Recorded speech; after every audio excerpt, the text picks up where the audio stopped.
I was born with one hand, so I consider myself very fortunate because I've known no different. Before I started my professional career, I had that career as an athlete. I represented Australia for 6 years at an elite level, multiple World Cups, multiple World Championships, and I competed in cross-country skiing and biathlon. Biathlon is where you ski and you shoot. I was very fortunate to have been selected for both the Torino 2006 Winter Paralympics and the Vancouver 2010 Winter Paralympics.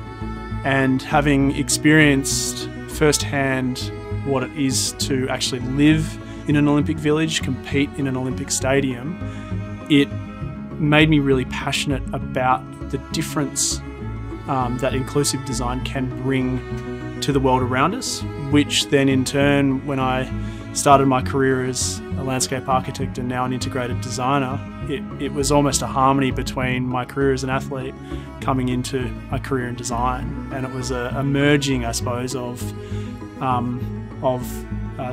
passion behind inclusivity and accessibility, not just for highly tailored environments such as a Paralympic environment, but the learnings from that which you can apply to almost any project.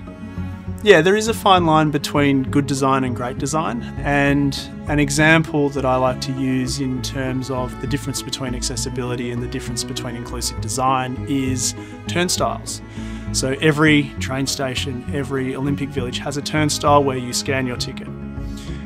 And at train stations you will see some turnstiles are wider to fit a wheelchair. Now that is accessible design, which is fantastic.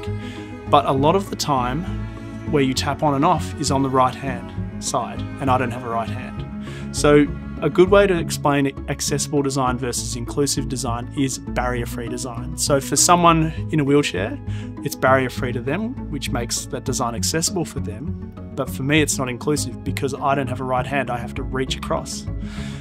Genuinely, it is a once-in-a-lifetime opportunity to improve the outcomes that we have within our built environment, whether it be a stadium, accommodation, or public transport or public realm, just to get from place A to place B.